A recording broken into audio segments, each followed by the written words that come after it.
The web benefits from a healthy relationship between browser vendors and web developers. And framework authors and their users are often at the forefront of trying to find a healthy balance between DX and UX. So today we thought we'd bring along a few folks from frameworks, libraries, and their users to have a chat about what a better future could look like. So joining us on the stage, we first of all have Andrew Clark from React. Andrew.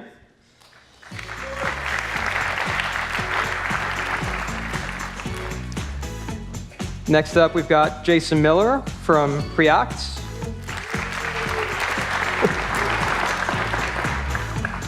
We have Steve Orvell from the Polymer team.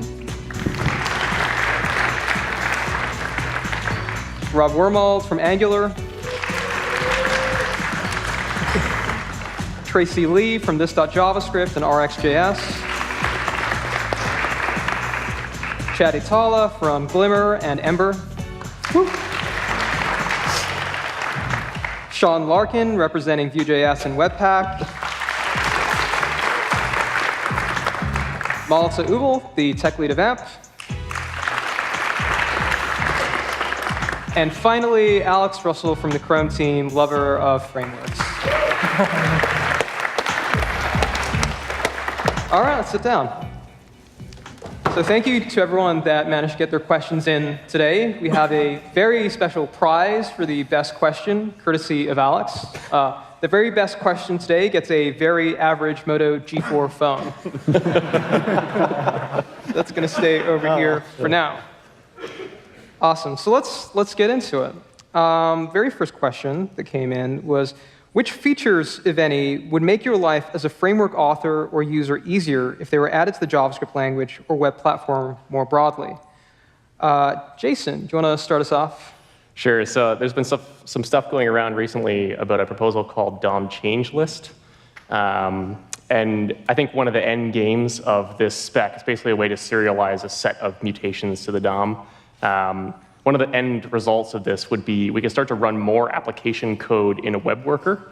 Web workers have existed for a really long time and are strangely underused in our community. So it's a primitive that, whether it's polyfilled or implemented in browsers, once we've got some of these things in place, we can start to offload a lot of work off of the main thread and reduce jank on mobile. So that's like a huge thing that I'm hopeful for. What do you think it is about web workers that have stopped them from getting as much traction as they could? They're scary. Also, by default, when you construct a worker, you have to give it a URL. And it's pretty easy to get a blob URL for an inline string, but it's not like the default behavior. So where there's a tasklet API that might be proposed to solve that, that would be another huge feature. So that a framework shipping could instantiate a worker with some code in it, and that wouldn't be a weird thing, right? That would be expected. So. OK, so web workers. Rob, on the Angular side, did you have any opinions about that? I know that Angular has historically been trying to invest in web workers. Yeah, I would second the DOM change list API would be amazing for us. I think we could put it in tomorrow, and it would be ready to go. So that'd be a big one. And I think observables would be the other big one that we'd like to see. Angular developers using a ton of that. They seem to really enjoy it. It would be nice to not have to ship that code and not pay for those bytes. And I think it opens up a lot of interesting things on APIs like intersection observer and mutation observer. I look at those and go, those are kind of perfect for the sort of thing we're talking about. So those would be the big two for me. Is there something specific other than having to solve this problem in user land that shipping observables in a browser would bring? I could probably talk for an hour about that. I think for me, to me, it's kind of the same thing that we went through from callbacks to promises. When you get a type and you get a thing you can pass around and treat like a real thing. I feel like we need the same thing for events, right? And that's more or less what an observable is for me, is that get a handle on the thing, be able to pass it around, treat it like an object.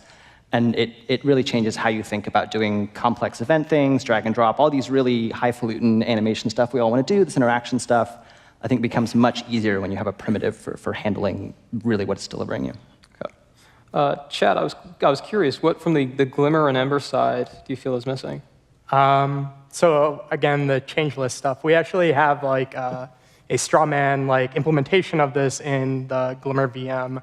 A lot of the work that we're doing on the Glimmer side is instead of compiling a template, like how vast majority of these frameworks authors' projects do, what we are trying to do is compile templates directly into like a bytecode format. And so the change list proposal is more kind of aligned with that, because the whole idea is that you would build up all of the operations that you need to like manipulate the DOM. That's a typed array. You can transfer that across different workers and everything like that, and then apply it on the main thread. So yeah, I think the change list or something like the change list would be, I think, great. Okay, so we've got change list. I think we have Tracy. consensus. Can we just ship that now? I think Yeah. we have consensus. So you could do change list plus worker DOM. There you go. Change list and worker DOM. Alex, do you have any opinions on change list? No. It's very I'm straightforward. taking bug reports here. No- like we're no just doing- contention from Alex. seriously Always good. scribble down that you want them. So Tracy, observables were mentioned. I know that in the RxJS community, observables are a big thing there as well. Do you have any takes on, are observables something browser vendors should seriously be taking a look at baking in? Yeah, I totally think so. I mean, I know there's the TC39 observable spec happening, and hopefully that moves somewhere. And just earlier, Rob was talking about hopefully, are you guys going to champion it, or I think somebody? we may. We're looking at it. Yeah. So hopefully that lands soon, observables in the browser. But I think if we're able to sort of start getting those types of things to happen that are sort of more native, then what's going to happen is I think hopefully the ability for people to use RxJS and the learning curve is a little bit less daunting. Yep. Awesome. Malte, so I was curious from the AMP side, are there capabilities you feel are missing? So what I would like to say, because everyone mentioned workers, for like what browser vendors could do is hear us. Like we all talk about workers. The developer experience in DevTools isn't great yet. So if you could invest in the future and say like maybe in a year people actually use workers, but then have the DevTools already be good, that would be amazing. Yeah. I also have like something, AMP doesn't really need it, but I think everyone kind of wants this, which is just really good weak maps. So they launched a feature called weak map. That's not actually what you usually would consider this. So just having like a cache that you can put stuff in, and maybe it's still there, but it, not considered by garbage collection. Like if you build something like Relay or even Redux, I think everyone kind of wants this, and it's not been coming, and that's really sad. Okay, I saw Alex grinning at this. So Steve, I was curious, do you feel like there are any capabilities missing from the platform that would benefit folks that are writing applications using web components or Polymer? Yeah, I mean, I think I definitely second the JavaScript APIs that are mentioned. And I mean, I'm thinking a little bit more about the DOM here and just say, like, there's tons of cool stuff that we run into when rendering that I think would be nice to add to the platform. Specifically stuff like, a lot of the stuff that the native elements can do that we can't do in custom element land. There's cool stuff that like the dialog element can do that we can't do, render stuff on top of other things. Input element, of course, can do infinity stuff. It'd be awesome to deconstruct that and really add that to our toolkit, so that we can use that as developers. Okay. And anything from the React side? Do you feel things that the browser can do that frameworks can do, APIs that expose that, I think are always exciting to us. Our current favorite API, browser API is request title callback. We use that everywhere. That's kind of core to how we're thinking about basically what our goal is with React right now is, did everyone enjoy that image async feature that y'all talked about? What if you could make any component async and just make any of your components stop blocking the main thread? So scheduling primitives like request title callback. There's a really cool proposal. I think the WG, I always get the different things confused. But there's a really cool proposal called async append, which I think is a very interesting problem space. And this basically lets you build up this tree of DOM, whether you're using React or whatever, you could manually create this, and asynchronously append it into the DOM. You get a promise that says once all of the layout and everything has been done by the browser. And then once the promise resolves, you can decide when you want to actually commit that change or actually flush the changes. It's really cool reading that document because it's kind of just a description of what we're trying to do with React as well. But that's the type of thing that React can't do or a framework can't do is all of, well, unless we re-implement layout, which maybe we will. But realistically, for now, we can't do that. So those are the kinds of APIs that we get really excited about. So we saw some convergence on DOM change list. Is async append something that any other frameworks? We've seen lots of nodding and fingers, and Alex is also happy about this. Great. Okay, we've got some convergence on this. That's great. Let's move on to another question. So folks are wondering, what criteria should you use if you're trying to select a JavaScript library or framework to build a new application today? And given that he's just written a blog post about performance budgets, I was curious on Alex's take on this and then everybody else's. Go read his post.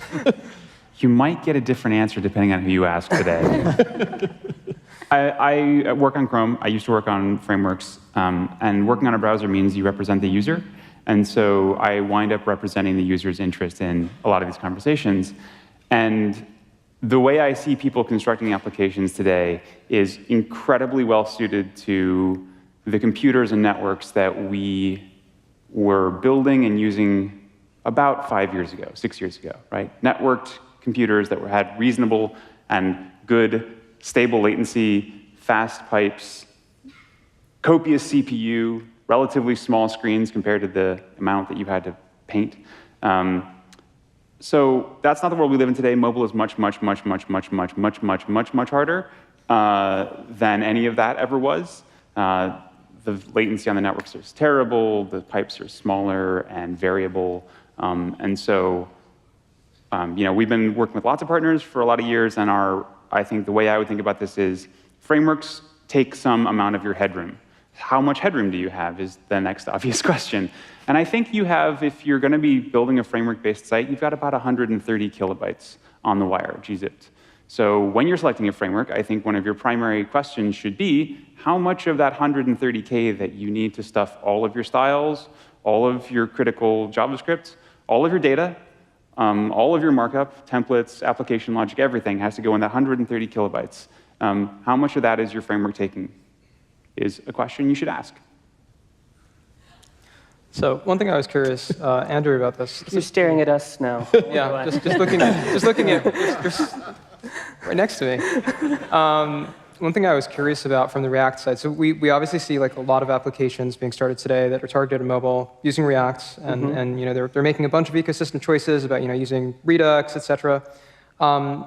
Do you think that folks understand the costs of the ecosystem pieces they're using when it comes to trying to target mobile? And is this an area that need? Do I think people understand this problem? Probably depends who you talk to. One downside, I guess, of the React ecosystem historically relative to the way maybe Ember or Vue, I think Vue does a good job with this, is that we have resisted the frameworks.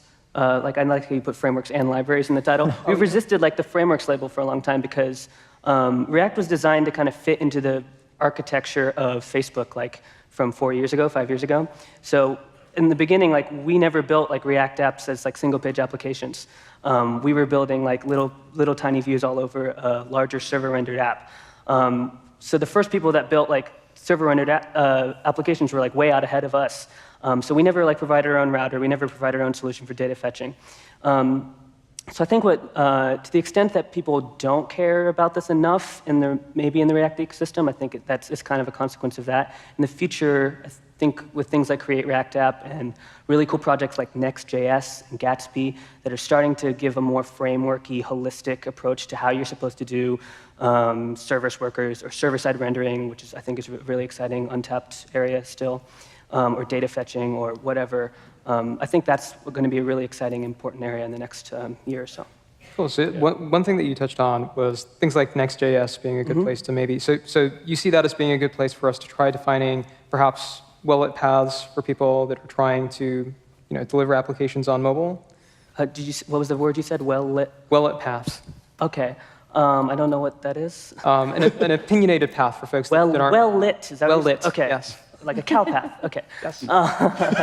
Where are you walking? I respond to animal metaphors. Okay. Yeah, I think that we have resisted taking like super strong opinions on things, especially because the infrastructure we use at Facebook is not, we don't really use Webpack, even though we think Webpack is really great. So we've resisted giving too many opinions, but I can see us like shifting more in that direction. There are a lot of things like server-side rendering, streaming server-side rendering, data fetching, data management, code delivery, like Sam was talking about earlier. There's a lot of these things that are really the same problem space or overlapping problem space that we don't have a great way of like pushing our solution or our vision of what that should be because we don't control like a frameworky framework. So that's why Next and stuff really excites me in the React space, because they are offering a little bit more of this. And I think we will maybe start to dip our toe even further than Create React App in the future. That's awesome. Jason, so Preact is in a similar spot with respect to technically being a library. What is your take on this? Yeah, so I'd say if you're making a technology decision about how you are going to structure your applications, if you're picking something important like your view renderer, but what you want to know is when I'm finished this and I ship my version 1, how large is it going to be? If you're picking a library, you probably need to look at what the rest of the options you have are in that library space. So if you're going with React, you need to say, okay, how large is a common router? Do I have a decent selection there? For the various CLI tools or server-side rendering tools like Next, what is the end result of those kind of ecosystem approaches? Because at the end of the day, if you end up going with Next, the size of React may not even have that much of an effect on your bundle. It's more the size of Next that you want to be concerned with. And so even if you're not doing server-side rendering or Next or Gatsby or whatever, look at the common CLI tool, look at the boilerplate you're going to use, and see if there's like a metric you can derive from that, not just the library. Yeah. Cool. Let's switch up topics. Let's talk about interop. So framework interop, web component interop has been an interesting hot topic in the community for a while. Tracy, I was curious, what's your take on this with respect to, is it important for frameworks to interop together? If you've got teams that are working in React and Vue and Preact, et cetera, is that important as a thing for end developers? I think you look at a lot of large companies who just do JavaScript. So a lot of companies try to say, okay, I'm just going to go the Ember route. I'm just going to go the React route. I'm just going to go this route. But then you have a lot of people who just have sort of disparate teams who try to say, okay, I have this Angular app. What's the library I'm going to build with all these components? And do I stick React and Angular, or what do I do there? So I guess it would be nice. I mean, I think it'd be nicer for some developers. And I think that there are a lot of solutions, especially in the corporate world, that people have sort of stuck together. It'd be nice if those were sort of more forward, or maybe you guys can come up with solutions to do that, or maybe Webpack can solve all the problems somehow. Well, since Tracy put you on the spot, Sean, what is Webpack's? What is your take on framework interop? I think one of the biggest, okay, I'll speak from experience what we do at Microsoft. So we have over 98 products that ship in production that use Webpack, but no single one is the same. And one of the biggest initiatives that has taken a significant amount of time is trying to unify some sort of component library or system. I think some of the biggest debt that companies struggle with, and even one like Microsoft, is that we have to be able to move fast, add features, but then as platforms change or features are added or new frameworks crop up, we want to be able to take advantage of these technologies, but in a way that can still be agnostic and provide interop between teams. So I have my own opinions, and I think Vue is really going to blaze the trail in terms of how we might see kind of a generic, statically analyzed kind of Rosetta Stone for lots of different frameworks to consume components. And Jason and I have worked on it a couple times. Yeah. So he's already has a loader powered by Webpack that's already taking a Vue component and importing it into a Preact project. Yep. And it works. So, I mean, there's a huge amount of opportunity space for lots of people to explore. So, Jason, I was actually curious. You from the Preact side of Vue point of, you've kind of been interested in web component support. I think that Preact's been doing a decent job of looking at interop. You've also been, again, working with Sean on ideas around, how can we take inspiration from things like the HTML imports approach that libraries like Polymer have heavily been using and bring them to their frameworks. Could you talk a little bit about your opinions on what the future direction of that might look like? Sure.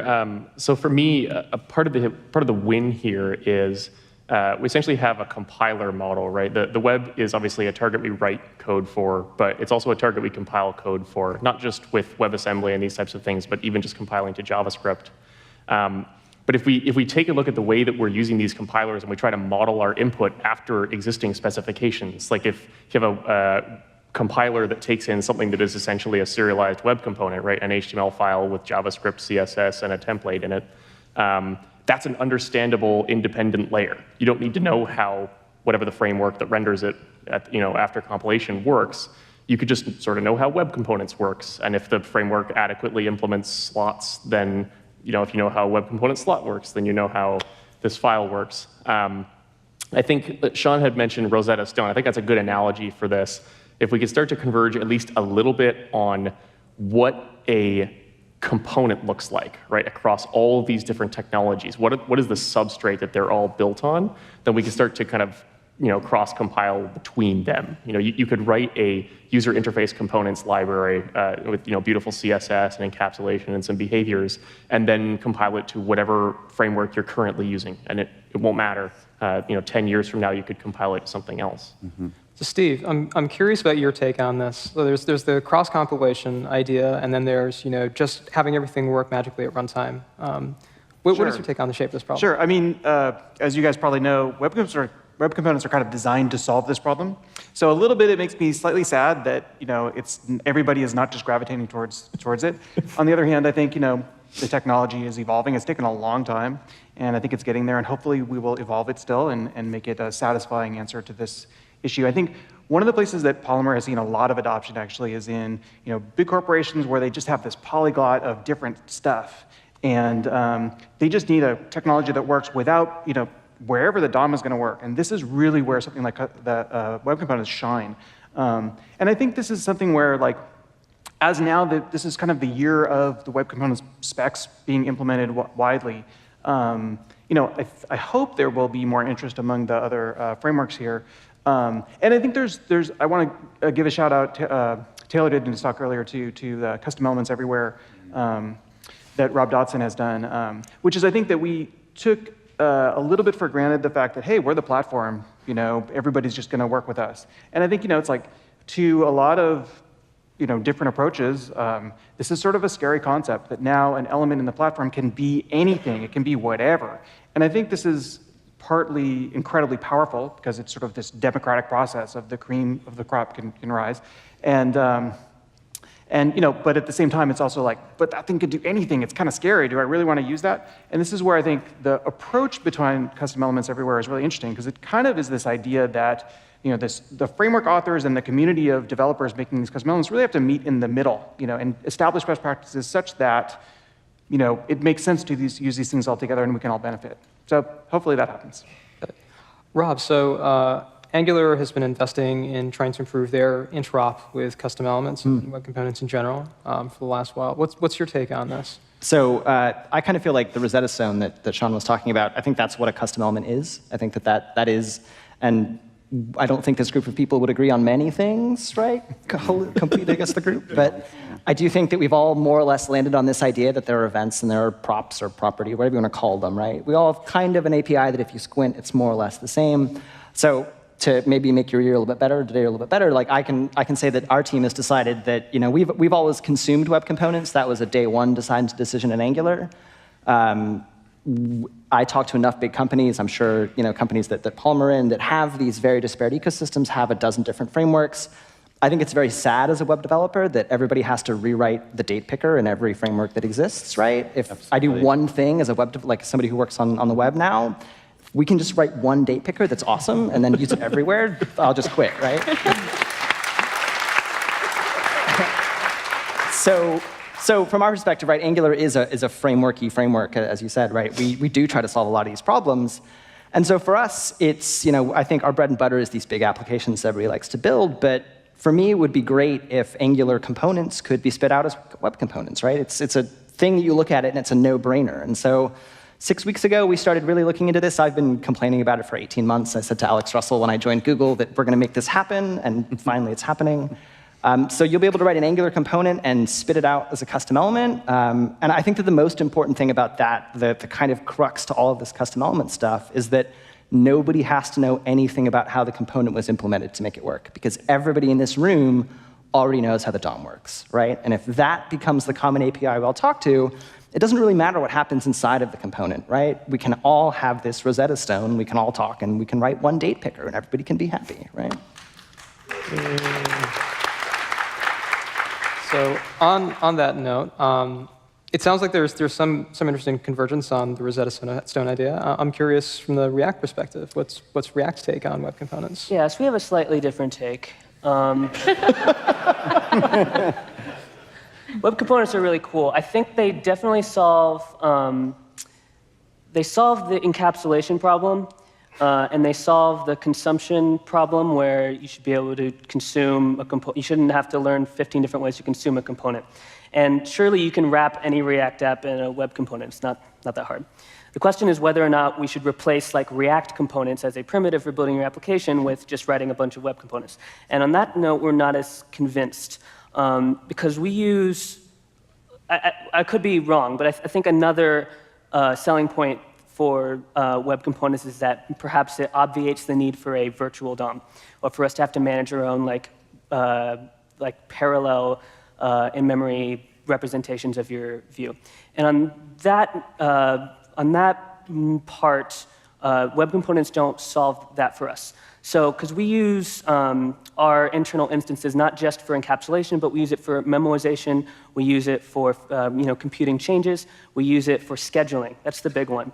I don't know if you all have heard of this recent effort we had to rewrite React, but we're moving in a direction with React 16 and going forward where we're going to have async by default rendering.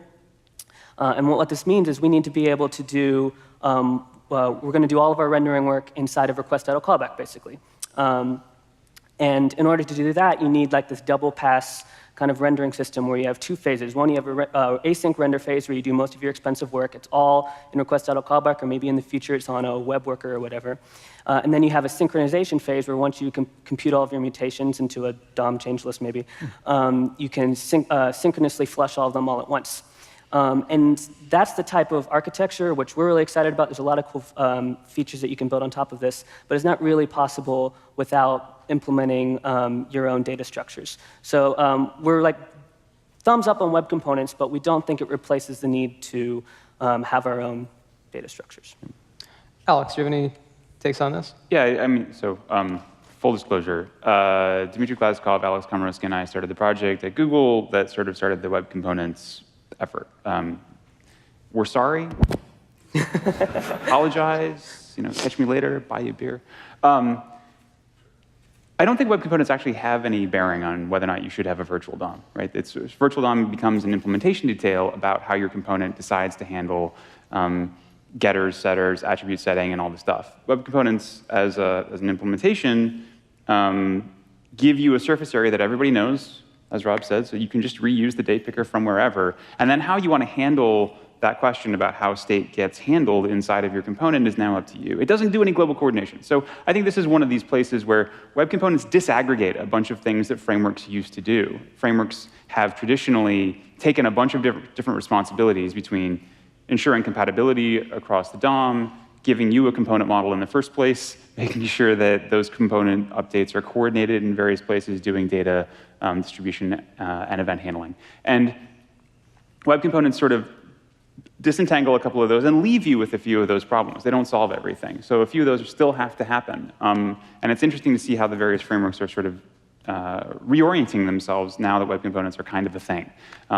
So yeah, I think I've seen lots of people, Skate.js is doing this great work where they're using virtual DOM inside of custom elements, which is super cool. They're maybe using Preact internally, which is not removing a virtual DOM, but it does leave that global coordination question open. Cool. And sorry. So I was just going to say just a sentence on the interop thing, just to go back a little bit. I'm going to sound like a broken record, but the thing that we've found that's interesting about interop is this coordination problem. At Facebook, we use React everywhere, but the other framework that we use is server-side rendering. And if you think about it, we have this system called BigPipe. If you think about it, both of these are asynchronous systems, and it becomes a really interesting problem how to coordinate two asynchronous renderers so that things aren't popping in on the screen at different times. Okay, and circling back to Malta, AMP is one of the largest consumers of custom elements. I'm kind of curious on your take about interop. So I just had this conversation with the product manager saying, hey, we need a date picker in AMP. And I'm like, oh my God, not again. But we ended up doing was taking the Airbnb React date picker, using it with Preact, so it's not actually like 60 kilobytes, and putting it in the custom element. And it works fine, like AMP this Airbnb date picker. And that is like, I'm really worried about the people who like put all these massive frameworks in these little encapsulated things. I think we need to understand that just because something is great on the interop level and we don't have to make a new date picker, doesn't mean we don't need an application framework. Now, on the other hand, like AMP right now doesn't actually allow you to write code in any other framework, so interop is a bit awkward. But I think what our goal is in the long term that you could just use React to render the stuff that you want to change in AMP document at runtime. Like I think the current state is not where we want this to be. That's just the thing we could implement in fall 2015. Nice. Switching gears up a bit, we are running a little bit over, but I'm just going to take one or two final questions. What impact is WebAssembly going to have, if any, on JavaScript frameworks and libraries? Chad, do you have any takes on this? So I think WebAssembly is kind of interesting. There's certain things, I really like the talk today, basically. It's not a replacement for JavaScript, but there's, in places where you need the performance, I think it will play a larger part of, maybe not, everyday developers writing it, but framework authors may opt into writing a little bit of C code to maybe eke out a little bit of more performance. This is like some things that we're experimenting with Glimmers in very high critical performance scenarios. We want to try to eke out as much as possible, eke out enough performance as possible. Awesome. Jason, did you have any other takes on WebAssembly? Just something that came up. I'm like a total WebAssembly noob, but something that came up over lunch. You laugh. It's true. Yeah. I know the API. That's about it. Also, I wouldn't trust myself to write native code. No. But one interesting area that got touched on was for something like a polyfill for a really performance-critical feature, having the ability to write at least parts of the polyfill in WebAssembly could be really compelling. We were talking about DOM change list. If there's diff computations or something that needs to happen in there, or the creation of that array buffer, if that's better done in C and WebAssembly is available, why wouldn't you do it? So, it seems like it'd be powerful there. Yeah. So our final question is not strictly going to do with APIs, but we had a question around, what can we as a group do to improve diversity in open source, which I think is a really important topic and something that I personally love to see us make some traction on. Tracy, I was interested in your take on this. I think there's a lot of really great programs out. Like I'm a Google Developer Group organizer, and there's a Women Tech Makers initiative that happens, and it's a really great way to sort of bring women developers together and give them a safe space to learn. I think if you talk to women and just everybody in general, but I focus on women because I'm a female. So if you talk to women in general, everybody has varying ideas of acceptance and inclusion and what it should be and what it shouldn't be. So I think, not really forcing your opinions on women, but just giving them a way for them to contribute the way they want to. I think just also encouragement in general. I think in our industry, we have this diversity problem, and a lot of companies are looking for these senior developers, where when you actually look at our industry, you see a lot of junior female developers coming in. And what we need to do is sort of somehow figure out a way that we're able to encourage these junior developers so that we can build senior developers. And I think that's the biggest problem right now. That's the biggest disconnect we have. I agree with that. Sean, this is a problem that you have some thoughts on. Yeah, I mean, like if it wasn't for open source, I wouldn't be here. I'd still be like in tech support or, just, doing whatever. And so it's like, and thanks to, a little bit of my privilege, why does this have to be a unique story for just, myself? Like, we should be able to not only elevate the opportunities for every single person to be able to receive the same blessings that many of us have just by being involved and passionate about something. And so one of the things that that we've seen is that we have specific outreaches for Webpack, not only that span gender or race, but even just countries. Like we have an initiative called Webpack Africa that we're starting, and a gentleman named Prosper, if you haven't met him, raise your hand maybe? He's back there somewhere. He's helping lead that organization, and their goal was, we need to prepare people for the web for the next billion people. And so it's like, that means that we could have the opportunity to elevate somebody to a whole new life opportunity for the next million contributions or developers. And so like, we want to find as many ways possible to essentially elevate or provide more opportunities so that these success stories don't have to be unique, they don't have to be rare.